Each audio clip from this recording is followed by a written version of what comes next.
Yes, extremely sorry for the disturbance. I think we are back. So दोस्तों, कल देखा था, yesterday we have seen the need for having GST. Yes, pre GST क्या होता था and what was the need for having GST? Okay, what was the need for having GST? But एक important point देखना था, input tax credit. We had to see important point with respect to input tax credit. Okay, so let's see pre GST what used to happen and what is the scenario in GST. Okay, so pre GST क्या था? VAT था, excise, service tax. Yes, अब एक example लेते हैं। Suppose pre GST, that is before GST, I am running coaching classes, I am having coaching classes. तो इन coaching classes के प्रोफेशन से there will be fees collected. उस फीस कलेक्टेड पे क्या होगा? उस फीस कलेक्टेड पे I would collect GST, pre GST, what I will collect? I will collect service tax. Yes, I would have collected service tax. Do you agree with me? Yes, sir. हमने collect किया होता service tax. Okay, but obviously to give the service, I would need lot of goods. Sir service देने के लिए goods क्यों चाहिए? ये देखो, मेरा लैपटॉप है, प्रोजेक्टर है, आपको प्रिंटिंग स्टेशनरी देना है, तो वो है, right. I am using telephone services.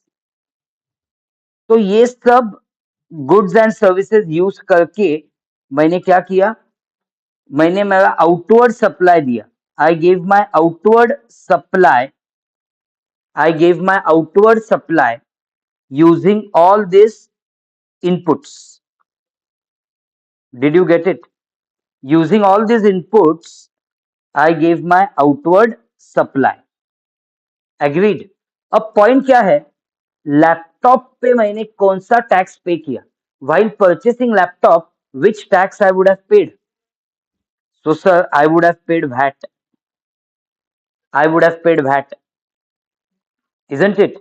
Projector pe I would have paid VAT. VAT was on sale of goods. On printing stationery, I would have paid VAT. On telephone services, I would have paid service tax. तो ये सब हो गए मेरे taxes paid. ये सब हो गए मेरे taxes paid. Getting the point? And I have collected service tax. तो सर्विस टैक्स है मेरा पेबल। तो tell me guys, service tax is payable to which government? जो सर्विस टैक्स था वो कौन से गवर्नमेंट को पेबल था? वो था सेंट्रल गवर्नमेंट को payable, right. And VAT was payable to which government? State government. तो आप मुझे इस लॉजिक से बोलो, tell me by this logic, is it possible to set off the VAT? Is it possible to use this VAT to pay the output service tax? क्या ये possible है कि मैं यस वैट का आईटीसी लेके service tax pay करूं? Is it possible to do that? Is it possible to pay service tax using the VAT? It's not possible, sir. Why it is not possible? It is not possible because one tax is of state government and the payable tax is of central government. तो ये possible ही नहीं है। तो क्या होगा? There was no flow of credit. Okay, there was no flow of input tax credit. कब? In the pre tax regime. If I talk about pre tax, pre GST की मैं बात करूं, तो there was no free flow of input tax credit. Are you getting the point? Are you getting the point? There was no flow of input tax credit. Okay. तो अब ये जो problem है, GST will solve this problem. Sir, how will GST solve this problem? अब मैंने laptop लिया, telephone services ली,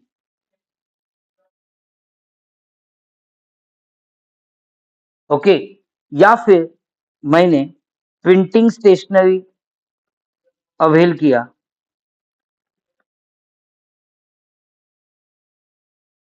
या फिर मैंने रेंट पे किया. जो भी मैंने एक्सपेंस किए, उन एक्सपेंसेस पे मैंने कौन सा टैक्स पे किया होगा?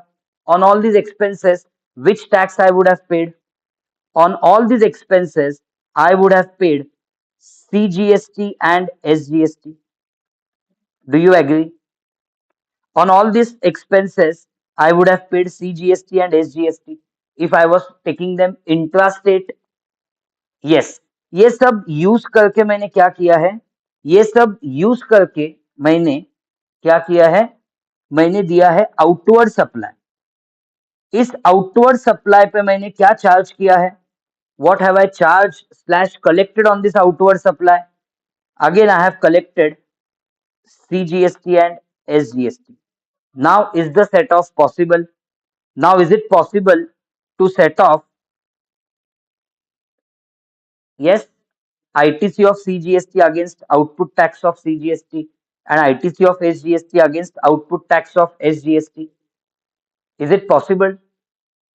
Absolutely. तो क्या हो जाएगा? Free flow of credit. तो वो जो चेन थी ना, chain that A sells goods to B sells goods to C sells goods to D. Okay, इसमें this end consumer D, this end consumer D can be given the whole burden of paying indirect tax.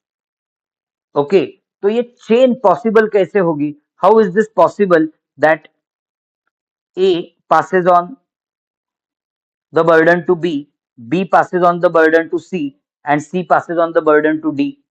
कल जो हमने chain देखी थी ना last session में, वो chain possible कैसे होगी? Because there is seamless flow of credit. Okay, whether the tax is paid on inward supply of goods or services, it can be used to pay the output tax of GST. Agreed? ये यहाँ पे कैसे होता था? Earlier taxes में ये chain break हो जाती थी. अब ये चेन ब्रेक होने की पॉसिबिलिटी नहीं है, because now what is happening? We are paying on inward supply GST and on outward supply also the tax payable is GST. So did you understand the need of having GST in place? क्यों GST चाहिए? Why are other taxes subsumed in GST? Did you get the point? Please let me know quickly. Is it clear, Komla? Is it clear, Kirtana?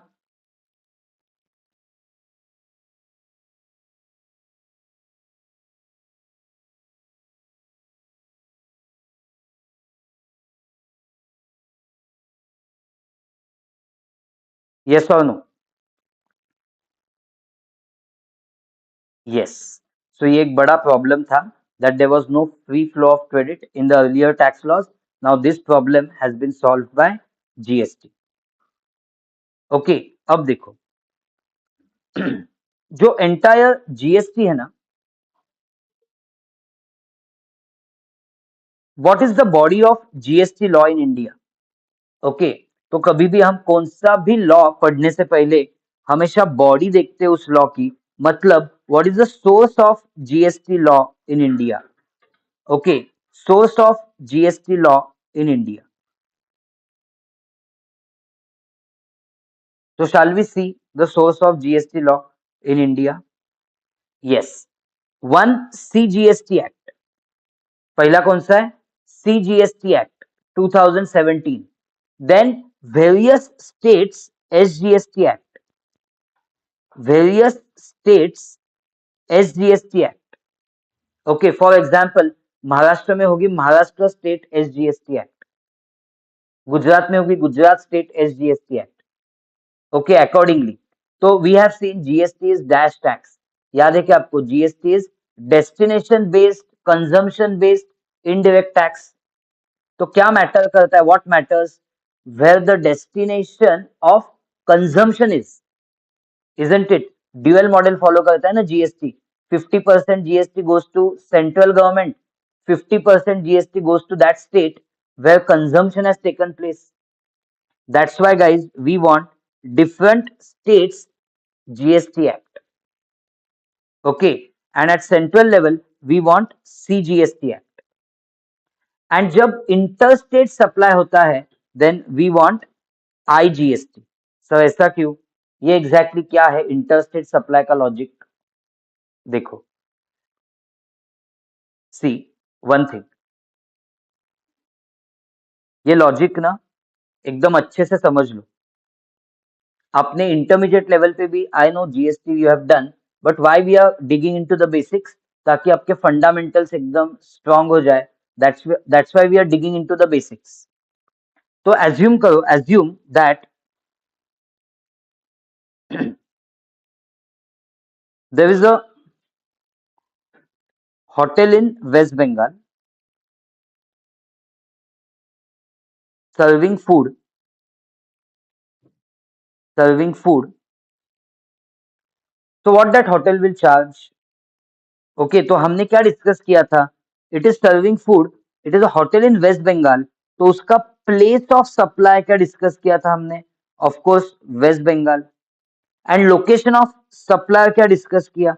Waste Bengal. तो location of supplier, place of supply same state में है, तो इसको हम क्या बोलेंगे? इसको बोलेंगे इंट्रा स्टेट सप्लाई। यस, तो इंट्रा स्टेट सप्लाई में, यस, इंट्रा स्टेट सप्लाई में क्या चार्ज होता है? CGST plus SGST. अब कौन से स्टेट का एसजीएसटी यहां पे आएगा? यहां पे आएगा SGST of West Bengal. Do you agree? यहां पे आएगा SGST of West Bengal. Absolutely. But दोस्तों, एक आपको बात समझ में आ रही है क्या कि location of supply West Bengal है, ओके, प्लेस ऑफ सप्लाई भी वेस्ट बंगाल है। So when this person collects 100 rupees, say value of supply, and he collects 2.5 rupees CGST, 2.5 rupees SGST, ये पॉसिबल है इस पर्सन को, it is possible for this person in West Bengal to pay this 2.5, it is possible for this person in West Bengal to pay 2.5 to West Bengal state government because he is registered in West Bengal. Okay, this person in West Bengal cannot pay Maharashtra's SGST. He has access to pay only SGST of West Bengal. Did you get the point? State wise separate registration है GST में. Again, all of you will understand this point properly. In GST there is separate registration state wise. तो इस hotel ने registration कहाँ पे लिया है? Waste Bengal में लिया है, इसलिए वो सिर्फ वेस्ट बंगाल का ही जीएसटी पे कर सकते हैं। ओके, एज्यूम ये होटल नहीं था, assume it is not a hotel, there is an architect,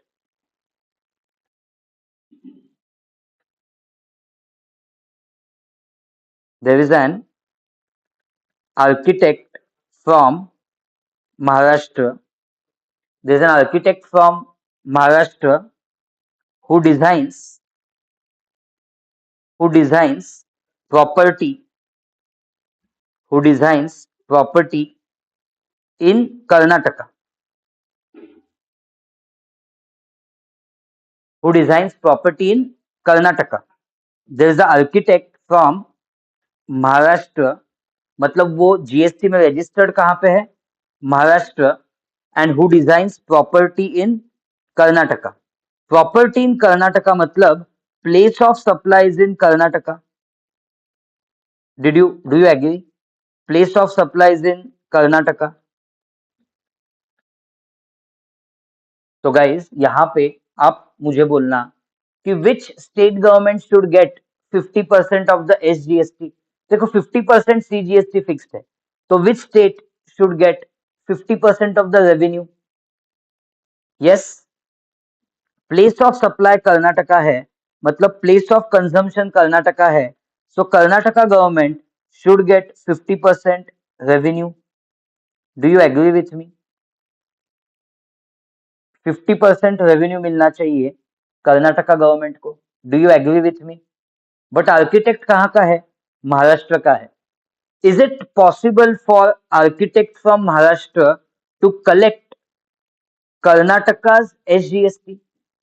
It's not possible because architect from Maharashtra would be registered in Maharashtra. So it's not possible. तो guys यहाँ पे लोकेशन ऑफ सप्लायर महाराष्ट्र है, place of supply Karnataka है, तो ये कौन सा supply हो गया? Which supply is this? Where location of supply is Maharashtra, place of supply is Karnataka, so don't you think it is an interstate supply? Don't you think it is an interstate supply? तो इस interstate supply पे कौन सा GST आएगा? इस interstate supply पे collect होगा IGST. Are you getting my point? On this interstate supply, yes, there would be charge of IGST. Okay, very good. This IGST will go to central government in the IGST account and उससे distribute होगा 50% to central government and 50%, okay, to Karnataka state government. Agreed? तो महाराष्ट्र का registered person directly tax पे नहीं कर सकता था Karnataka government को, इसलिए क्या हुआ, जब इंटरस्टेट सप्लाई हुआ तो कलेक्ट हुआ IGST and 50% of that would be allotted to central government and 50% would be allotted to Karnataka state government. ये काम कौन करेगा? ये काम होगा at government level. But at suppliers level क्या होना चाहिए? At suppliers level, when there is the interstate supply, there should be collection of IGST. Is the point clear to all of you? Yes or no? Is the point absolutely clear? क्योंकि शायद ये logic आपको inter level में पता नहीं होगा कि IGST आता है क्यों है। क्योंकि मैं जब पूछता हूँ बहुत स्टूडेंट्स को कि Y IGST, they say IGST is revenue of central government. ऐसा हो ही नहीं सकता ना, because GST follows dual model. तो जब ड्यूअल मॉडल बोलेंगे तो 50% revenue is only of central government, balance 50% has to be of state government where supply takes place. Did you get the point? अब इसलिए there is a separate IGST Act. Now I hope you get logic of having a separate IGST Act. तो जब intrastate supply आएगा, intrastate supply govern होगा CGST act and various states SGST act से। जब interstate supply आएगा वो govern होगा IGST act से। Is it clear to all of you the logic of having different GSTs? So even if I say one nation, one market, one tax, okay एक ही tax है GST, उसके forms अलग अलग है। Forms अलग अलग है मतलब सीजीएसटी एसजीएसटी फॉर्म है, ये दो फॉर्म हो गए, और IGST. Agreed? Shall we go ahead? Did you understand? उसके अलावा sir, you know intrastate supply जो होता है, इंट्रास्टेट सप्लाई जो होता है, it can be within states, it can be within states.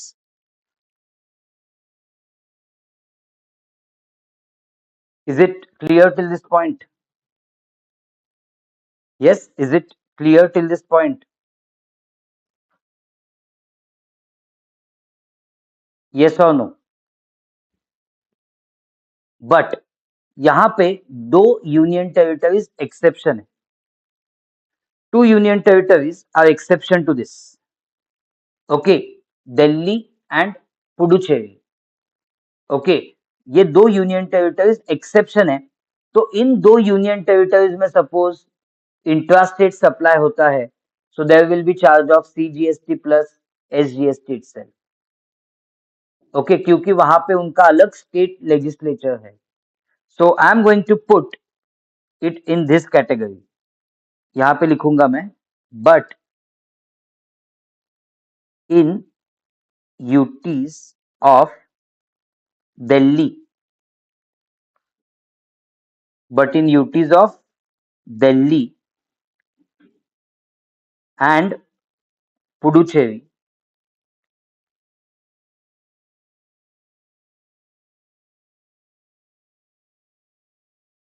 क्या होगा? There shall be charge of CGST plus SGST. Agreed? Did you get the point, all of you? मतलब ऐसा मान के चलो, location of supplier, place of supply both is Delhi. तो दिल्ली में आप कोई इंट्रास्टेट सप्लाई करोगे तो वहां पे यूजीएसटी नहीं आएगा, यहाँ वहां पे सीजीएसटी प्लस एसजीएसटी ही आएगा. सीजीएसटी प्लस यूजीएसटी नहीं आएगा. Have I made myself clear? Is it okay to all of you this point? yes or no?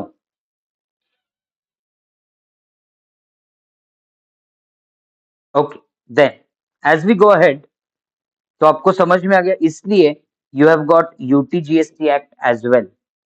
Okay, क्योंकि यूनियन टेरिटरीज में charge will be created by UTGST act. Then ये क्या है? GST compensation to state act 2017. तो देखो ये 5 legislations हो गए: CGST act, SGST act, UTGST act, IGST act and GST compensation to state act 2017. अब ये क्या है? Compensation to state act. बाकी तो समझ में आ गया sir, but what is compensation to state act? देखो, जैसे हमने पहले डिस्कस किया, प्री जीएसटी जो टैक्सेस थे, लाइक लग्जरी टैक्स, याद है ना आपको, कल डिस्कस किया था. Luxury tax, entertainment tax, yes, luxury tax, entertainment tax, VAT. Okay, ये सब किसका रेवेन्यू होता था? ये 100% रेवेन्यू होता था स्टेट गवर्नमेंट का. Are you getting the point? 100% of this used to be revenue of state government. Did you get the point? तो अब क्या होगा, जीएसटी आने के बाद these states, you know, these states are quite afraid. In states को थोड़ा क्या लग रहा है? ऐसा लग रहा है कि उनका लॉस हो जाएगा रेवेन्यू का. These states feel that there will be a loss of revenue for them because of implementation of GST. Okay, किसी ने वेल्थ टैक्स बोला? नहीं, wealth tax you know was the part of direct tax. Okay, it used to be collected on, you know, wealth in excess of 1 crore rupees. उस पे वो collect होता था eight 1%, but वो एबॉलिश हो गया. क्यों एबॉलिश हो गया? क्योंकि cost of collection of that wealth tax was much more than collection of wealth tax. मतलब एडमिनिस्ट्रेटिव खर्चा ही ज्यादा था वेल्थ टैक्स में, तो वेल्थ टैक्स तो एबॉलिश हो गया, right? So not wealth tax. So ऐसे वो डायरेक्ट टैक्स था ना, wealth tax. I am talking about pre GST taxes. Pre GST मतलब indirect taxes. Okay, so luxury tax, entertainment tax, VAT, state excise. तो ये सब रेवेन्यू था, 100% revenue था स्टेट गवर्नमेंट का. Getting it? But now all of this, you know, has been subsumed under GST. Subsumed means merged in GST, and GST is revenue of CG plus HG 50-50, half half, dual model. तो इससे क्या होगा, state government को लगेगा कि they are losing some money because of implementation of GST. इसलिए states को assurance देने के लिए एक एक्ट पास की गई है। उस एक्ट का नाम क्या है, GST compensation to state act. क्या नाम है, what is the name of that act, GST compensation to states act.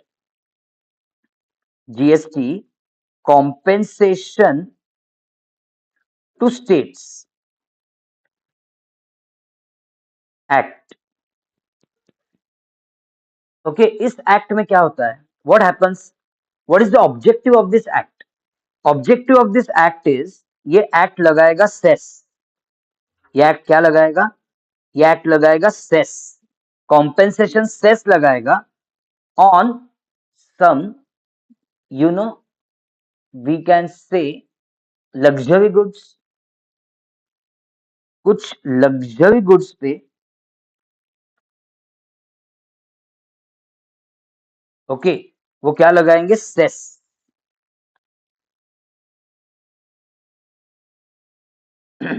या कुछ सिगरेट्स जैसे गुड्स पे वो क्या लगाएंगे, सेस। ओके, ये जो सेस है ना, मतलब जीएसटी तो आएगा ही आएगा, ओवर एंड अबव जीएसटी क्या आएगा, सेस। अपने इनकम टैक्स में जो सेस होता है ना, 4% हेल्थ एंड एजुकेशन सेस, वो तो टैक्स पे कैलकुलेट होता है। ये जो सेस होता है ना, ये कैलकुलेट होता है ऑन एसेसेबल वैल्यू। मतलब मान के चलो, सिगरेट की प्राइस है 10 रुपीज। ओके, उस पे जीएसटी है एट 28%, एज्यूम 2.8 जीएसटी आएगा। अब गवर्नमेंट बोलती है सिगरेट जैसे गुड्स है ना, सिन गुड्स है। सिन मतलब क्या, सिन मतलब क्या, आप मुझे बोलो। सिगरेट जैसे गुड्स सिन गुड्स है, तो गवर्नमेंट क्या बोलती है, वो कंज्यूम नहीं किए क्योंकि हमने ज्यादा टैक्स लगाया, तो अच्छी बात है, वो वैसे भी अच्छे गुड्स नहीं है। Okay, so government charges cess on this. Okay, they charge cess on this से एट 135%, सो 13.5 इस पे सेस आएगा। और फाइनली आप देखो उसकी प्राइस क्या बन जाएगी, 26.3 बन जाएगी उसकी price. Are you getting the point, about 26.3 उसकी प्राइस बन जाएगी। Right now if you want to purchase such sin goods, pay this and purchase, government will get cess. अब ये जो सेस है ना, ये यूज कहां पे होगा, this cess will be used by central government. Cess will be used by central government to compensate the loss cost to the state governments because of implementation of GST। बात समझ में आ गई, ये सेस सेंट्रल गवर्नमेंट यूज करेगा to compensate state government, to compensate whom, state governments, for loss caused due to implementation of GST।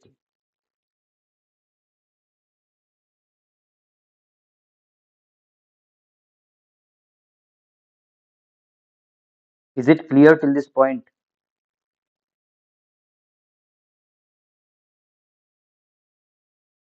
Is it clear till this point? इसलिए एक और एक्ट बनाया गया, that is GST compensation to state act. Okay, तो exactly कौन से goods पे cess आएगा, सेस कितना आएगा, सेस कौन से वैल्यू पे आएगा, वो कौन से अकाउंट में जाएगा, उससे कॉम्पेंसेशन कैसे होगा, ये सब कुछ डिस्कस किया है इस एक्ट में, GST compensation to state act 2017। Is it clear to all of you, yes or no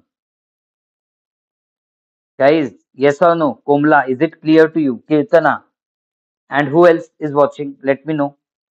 then CGST rules, अब रूल्स किसके लिए होते हैं,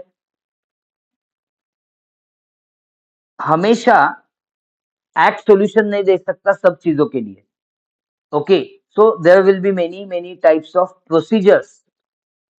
ओके, कि जीएसटी रिटर्न फाइल करना है, बट कौन से फॉर्म में फाइल करना है, तो it will be prescribed.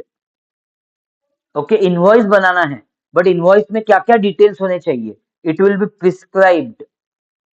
Okay, तो प्रिस्क्राइब मतलब क्या, प्रिस्क्राइब कहां पे होता है, प्रिस्क्राइब होता है रूल्स में। इन शॉर्ट, डिटेलिंग कहां पे होता है, डिटेलिंग होता है रूल्स में। Is it clear to all of you?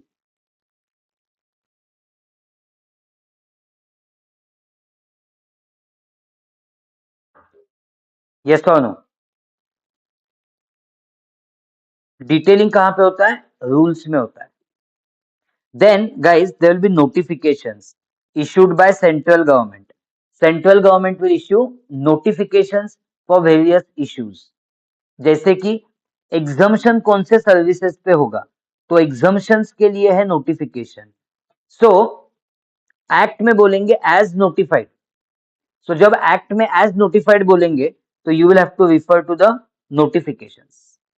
So you know the rates of GST. Rate of GST is as notified because CGST Act में क्या बोला है, on intrastate supply of goods or services or both, there shall be charged CGST at the rate as notified. तो इन important चीजों के लिए आएगा notification. Okay, and many times क्या होता है, एक्ट में कुछ ऐसे वर्डिंग्स होते हैं जिनकी वजह से इंटरप्रिटेशन इश्यू होता है।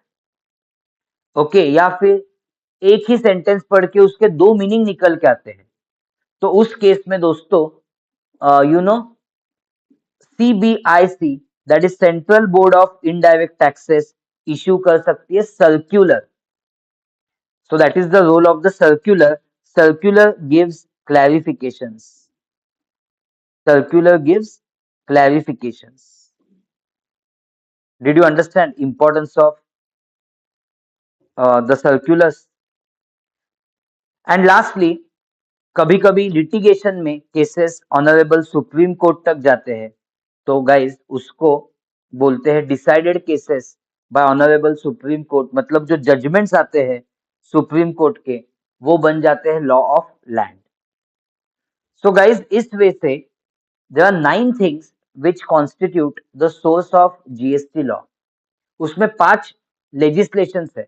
कौन से लेजिस्लेशन है? CGST act, SGST act, UTGST act, IGST act, GST compensation to state act. ये 5 लेजिस्लेशन सबको समझ में आ गए? 5 लेजिस्लेशन के अलावा you have got notifications, circulars, then what, decided cases by honorable supreme court, and of course GST rules. So is it absolutely clear to all of you? Yes sir, absolutely clear. तो ये है अपना source of GST law. Agreed?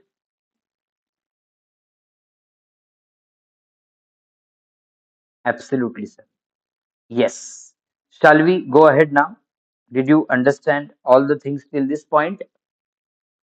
अब हम क्या करना चाहते हैं, what way we want to learn the law, I will tell you. So mainly what we have in our syllabus and what discussion we should do mainly is of provisions of CGST Act. We should mainly discuss provisions of CGST Act. Okay, उसमें main सब provisions cover हो जाएंगे। Then certain provisions we should see of IGST act. Okay, CGST act बोलोगे तो उसमें 174 sections है। कितने sections है? 174 sections. IGST act has 24 sections. तो हमें इन एक्ट्स में से सिलेक्टेड सेक्शंस करने हैं। We have to do selected sections from this act. Okay, very good question asked by one of the student. Yes, is there a role of Finance Act in GST? 100% yes. There is a role of Finance Act in GST. Finance Act may propose changes to the, it may make amendments to the GST Act. Various acts में amendment ला सकते हैं, right? So yes, 100%. Okay, so अब, and of course we have to do selected, क्या करना है, selected rules we will do, selected rules, selected notifications, selected circulars, selected decided cases. तो ये सब अपने सिलेबस में है। So first and foremost, what we will do is we will try to know section wise CGST Act. Okay, ये आपको थोड़ा ये लग सकता है, मतलब बहुत हेवी लग सकता है, but it's very critical that once and for all you understand CGST Act section wise. Okay, ये एक बार section wise समझ में आ गया ना, तो easily we can connect the sections. So are you ready with the notebook for doing section wise CGST Act? हम important sections cover करेंगे, will cover important sections in this segment. तो आप heading दे सकते हो, what heading you can give? Section wise which act? CGST Act.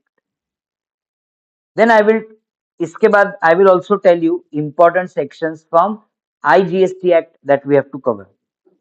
Okay, so we have to see section wise CGST Act. Agreed?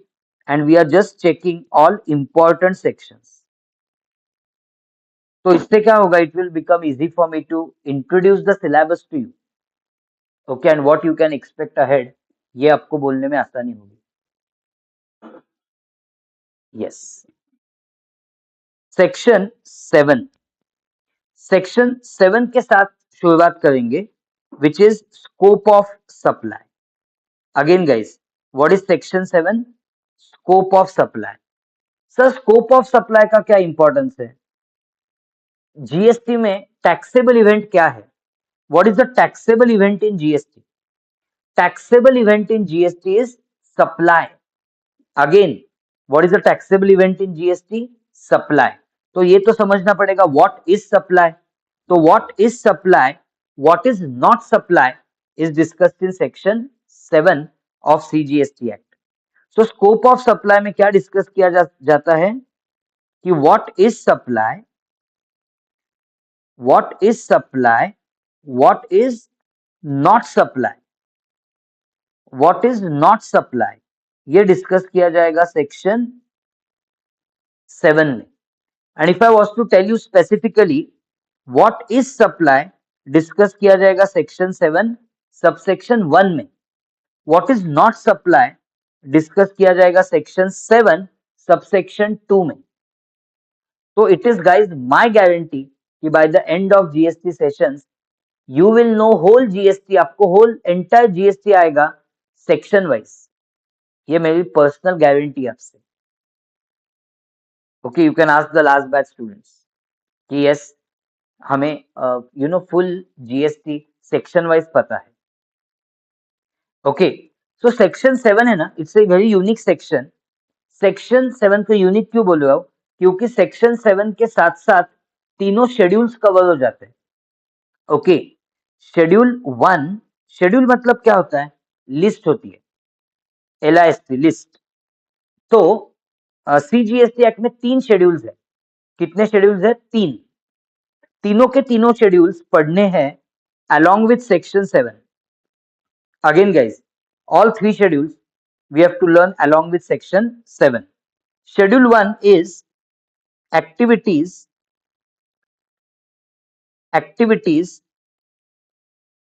considered as supply, activities considered or deemed as supply even if without consideration. Deemed as supply even if without consideration. Even if without consideration. Did you understand? This is your section 7. Section 7 is to be read with schedule 1. Schedule 1 talks about activities deemed as supply even if they are without consideration. इसमें है 4 paras, 4 activities इसमें दिए गए हैं. कितने activities दिए गए हैं? इसमें दिए गए हैं 4 activities, 4 paras. Then schedule 2. Schedule 2 is certain transactions called as supply of goods but not supply of service, and certain transaction called as supply of service but not supply of goods. In short, schedule 2 देता है आपको clarity for some transactions कि whether they are supply of goods और whether they are supply of services. So schedule 2 is what? Certain activities are considered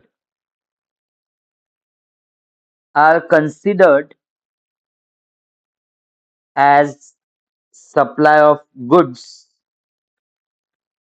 Certain activities are considered as supply of goods but not services,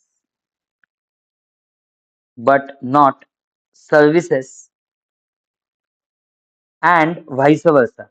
Vice versa means certain activities are called as services but not supply of goods.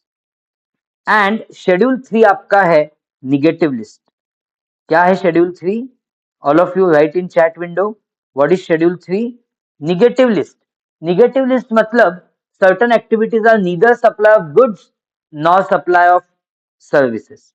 So negative list मतलब certain activities are neither supply of goods, certain activities are neither supply of goods nor supply of services. Is it clear to all of you?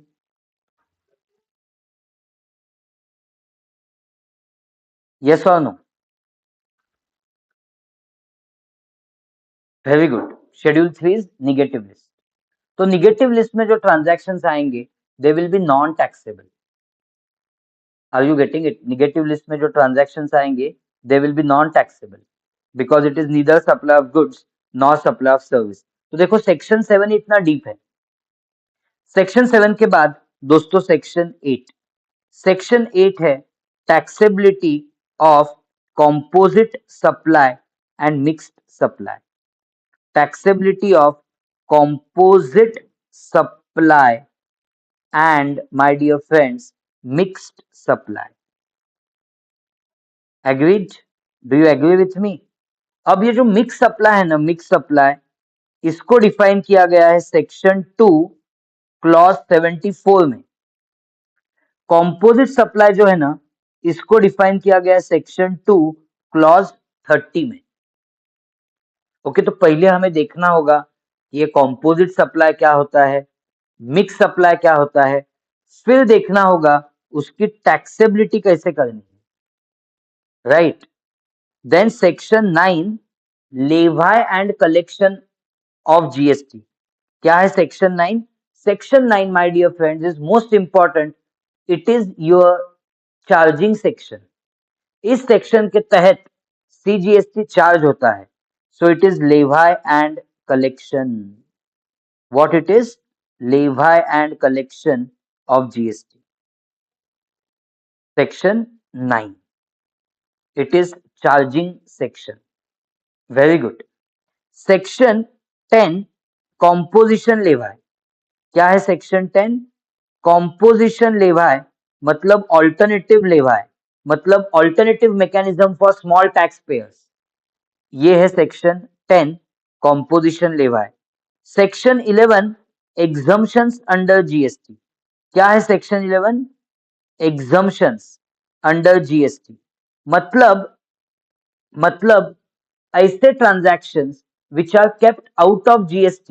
Such transactions, guys, which are kept out of GST. So section 11 is exemptions under GST. Okay. So exemptions under GST को आपको पढ़ना है with 11 के बाद क्या आता है? 12. तो आपको इसको पढ़ना है with notification number 12/2017. CT मतलब सेंट्रल टैक्स. ये बहुत ही इंपॉर्टेंट नोटिफिकेशन है. This is notification for exempted services. ये नोटिफिकेशन किसके लिए है? एग्जम्प्टेड सर्विसेज के लिए नोटिफिकेशन है. एग्रीड? सबको समझ में आ गया? सेक्शन 11 पढ़ना है with notification number 12/2017 CT, which is a notification talking about exempted services. देखो फुल जीएसटी मेरे यहाँ पे है और मेरे यहाँ से वो आपके यहाँ पे आना चाहिए और वो होने ही वाला है. If you spend nice 150 hours with me learning GST with various examples, तो obviously you know वो आपको भी समझ में आएगा कैसे सोचना है जीएसटी का, how you have to connect two sections. Okay. Then section 12, section 13, section 14, ये तीनों sections है ना, they are about time of supply. ये तीनों sections time of supply के हैं. Okay. So 12 is time of supply of goods. 13 is time of supply of services. 14 is time of supply when there is change in rate of GST. क्या है 14? Time of supply of goods slash services when there is change in rate of GST. When there is change in rate of GST. Did you get the point? Yes sir. Okay. तो time of supply मतलब चलो माना supply है, as per section 7 माना कि supply है, but कब कब सप्लाई कंप्लीट हुआ ऐसा मानेंगे, तो वो डिसाइड करेगा सेक्शन 12, 13 एंड 14. एग्रीड. सप्लाई है माना, सप्लाई कब हुआ है कंप्लीट वो भी समझ में आ गया, बट सर ये नहीं समझा कि सप्लाई पे जो जीएसटी आने वाला है, ओके वो कौन से वैल्यू पे आएगा. सो दोस्तों सेक्शन 15 उसके लिए है, which talks about value of supply. What the section 15 talks about? It talks about value of supply. Means guys computing accessible value means such value on which GST will be chargeable. So section 15 is value of supply.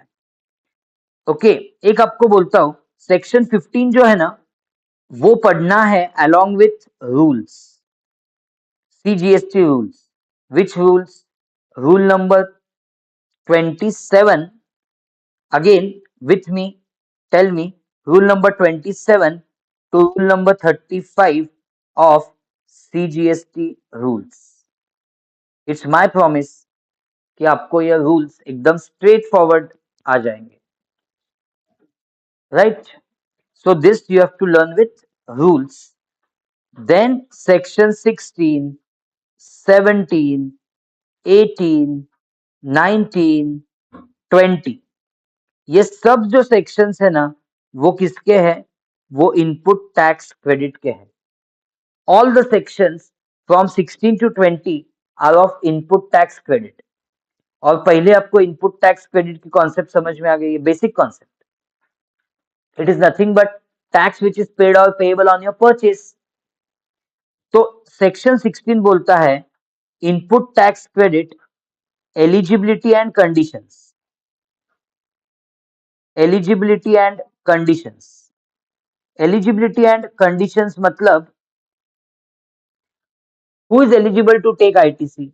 ITC कौन ले सकता है और ITC लेने के लिए क्या क्या कंडीशंस सेटिस्फाई होने चाहिए, ये डिस्कस किया गया है आपके सेक्शन 16 में. Okay.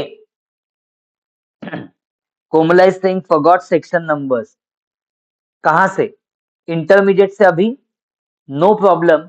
you have to remember and you will remember as you go ahead in the classes. आपके सेक्शन नंबर्स तो याद हो जाएंगे. Okay. 17 is input tax credit apportionment. Apportionment and blocked credits. Apportionment and blocked credits. Okay. Apportionment and blocked credits ऐसी चीजें जहां पे ITC block हो जाएगा, मतलब आईटीसी नहीं मिलेगा, वो डिस्कस किया है सेक्शन 17 में. 18 is ITC in special circumstances. 18 is ITC in special circumstances. Discuss करेंगे when we go to 18 what are the special circumstances. So Komala, I mean आपने अभी अभी आईडीटी करना स्टार्ट किया है, right? In the final this is just your second session of IDT with me, right? ये just आपका second session है ना आईडीटी का with me at final level. तो आराम से, कोई प्रॉब्लम नहीं। ओके, ऐसे 100 सेशंस करने हैं तो ऑटोमेटिकली ये होने ही वाला है, एज अ रूटीन होगा आपको। यस, एज अ रूटीन होगा आपको, बिकॉज हम क्या करते हैं, जैसे आपने देखा डीटी में भी हम मस्त आंसर्स प्रेजेंट करते हैं, राइट? सो वैसे हम आईडीटी में भी आंसर्स प्रेजेंट करेंगे, सो ऑटोमेटिकली वो सेक्शंस का कनेक्शन हो ही जाएगा। Section 19 is input tax credit in case of job work, in case of job work. Section 20 is input tax credit in case of ISD. ISD means input service distributor. Did you understand? Yes. तो ये हो गया आपका ITC का chapter. तो ITC के chapter में ये 5 सेक्शंस है, तो ऑफ कोर्स उसको कुछ रूल्स के साथ भी पढ़ना है। Okay, then guys, section 22 to section 30, ये जो सेक्शंस है ना, they are for registration under GST. ये सेक्शन क्या है? Registration under GST. तो उसमें हम जब रजिस्ट्रेशन टॉपिक में जाएंगे तो I will give you bifurcation of each section. Okay, 22 is persons liable for registration, 23 is persons not liable for registration, 24 is cases where registration is mandatory, 25 procedure for registration, 26 deemed registration, 27 special provisions for non-resident taxable person and casual taxable person, 28 amendment in registration, 29 cancellation of registration, 30 revocation of cancellation। तो ये सब provision है 22 to 30 के बीच में। Then section 31 is tax invoice. Okay, हम बोलेंगे tax invoice and my dear friends other documents. मैं इसको अदर डॉक्यूमेंट्स भी बोलूंगा क्योंकि इसमें कुछ अलाइड डॉक्यूमेंट्स भी कवर किए गए हैं। So tax invoice and other documents. Okay, then section 34, 34 अपना है debit notes and credit notes. क्या है 34? Debit notes and credit notes. Okay, then 35 is your accounts and records। क्या है 35? accounts and records, of course under GST, accounts and records under GST।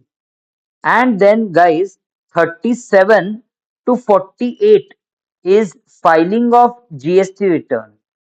what it is? It is filing of GST return, filing of GST returns 37 to 48 है। agreed?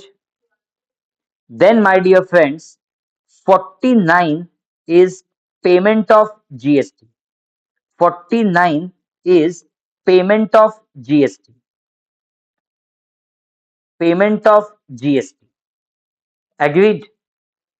तो दोस्तों याद रखना, 7 scope of supply, 8 taxability of composite and mixed supply, 9 levy and collection, 10 composition scheme, 11 exemptions, 12 to 14 time of supply, 15 value of supply, 16 to 20 ITC, 22 to 30 registration, 31 and 34 documents, 35 and 36 accounts and records, 37 to 48 filing of returns, 49 payment of GST।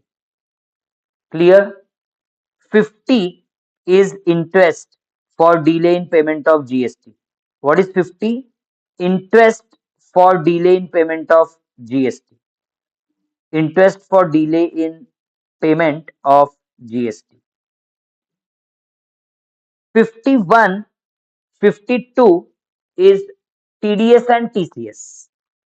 51 is TDS, of course TDS under GST, and 52 is TCS, tax collection at source. Okay, इसके बाद दोस्तों refund के provisions आते हैं 54 से लेके 58 तक आते हैं। कौन से provision? Refunds under GST. Okay, refunds under GST के प्रोविजन आते हैं। 59 से आगे लेके 63 तक कौन से प्रोविजंस आते हैं? ओके, वो आते हैं असेसमेंट अंडर जीएसटी। कौन से प्रोविजंस आते हैं? असेसमेंट अंडर जीएसटी, मतलब सेल्फ असेसमेंट होगी, प्रोविजनल असेसमेंट होगी, बेस्ट जजमेंट असेसमेंट होगी, स्क्रूटिनी असेसमेंट होगी। ये सब असेसमेंट कैसे कंप्लीट होंगे, ये कवर होता है 59 टू 63। देन 65 एंड 66 में कवर होते हैं audits under GST, audits under GST. Okay, and आपको क्या याद रखना है उसके बाद? 73 एंड 74 याद रखना है। 73 and 74 talk about demand of GST, demand and recovery of GST. ये डिस्कस होता है 73 एंड 74 में मेनली। एग्रीड? तो दोस्तों ये सब इंपॉर्टेंट सेक्शंस है। इसके अलावा जो इंपॉर्टेंट प्रोविजंस है जीएसटी के, वो है advance ruling, appeals, okay, and miscellaneous. ये सब हो जाएंगे अपने important provisions under GST. Did you get it? Right from section 7 we have discussed and we have gone ahead, and ये सब हो जाएगा आपका syllabus. This is your whole syllabus for GST. Okay, agreed? As far as CGST act is concern. अब IGST act का क्या आएगा इसमें, ये भी हम डिस्कस करेंगे in the next session. Is it clear? IGST act का कौन सा कंटेंट आएगा, ये भी हम डिस्कस करेंगे नेक्स्ट सेशन में। Right? Did you understand all the things? Please let me know. क्योंकि देखो ये आपको एक झटके में तो समझ में नहीं आने वाला है, बट मेरा एक मानना है, मेरा एक कहना है कि we have to see GST nicely section wise, तभी मजा आएगा, तभी आपको एक लिंक करने को मजा आएगा, तभी एक थॉट प्रोसेस डेवलप हो सकेगी। Right guys, I am quite sure that all of you, those who are new to the channel, have subscribed to the channel and hit the bell icon, ताकि आपका कोई भी important वीडियो मिस ना हो जाए। And दोस्तों ये जो अभी मैं आपको टेक्निक बता रहा हूँ, वही टेक्निक हम सब सब्जेक्ट्स में अप्लाई करते हैं, और वो अप्लाई करके ही जो आप आपके सामने रिजल्ट देख रहे हो, ये रिजल्ट लाना पॉसिबल होता है। Yes, so we are indeed very much eager to welcome you to the batch. तो आपको एकदम इजी वे बैच लेने के लिए you have to go to www.meplclasses.com. जैसे इस वेबसाइट पे जाओगे you will see, yes, a bouquet in front of you, bouquet of all the meritorious students from past exams. Okay, वहां पे जाओगे तो go to courses, go to CMA final. As you go to CMA final, आप देख सकोगे with respect to all the combos and all the subjects available. Okay, आपको चाहिए वैसे आप अवेल कर सकते हो। ओनली आईडीटी चाहिए तो ओनली आईडीटी भी ले सकते हो। And I would like to tell you कि रिसेंटली हमने एक one all exclusive English batch we have recorded for IDT. So that recent batch is available for you. Similarly, it is available for DT as well. So if you want, you can avail that as well. Okay, उसके अलावा ये live batch तो अपनी चल रही है। ये live batch जब आप ज्वाइन करोगे तो ऑफकोर्स आपको लेटेस्ट रिकॉर्डिंग्स भी मिलेंगे, and you will also get unlimited access, unlimited views for the recordings. Yes, So absolutely correct. Next class will be on Monday. So thank you so much, guys. If you are liking the lectures, do refer to your friends as well, because you all know that you should not keep good things for yourself. So thank you so much. I'll see you in the next session. तब तक दोस्तों, when you attend the main class, please remember to revise. जो भी हमने पहले 2 session में basics किए हैं, वो रिवाइज करके आप थर्ड क्लास को आना. आपको बहुत मजा आने वाला है.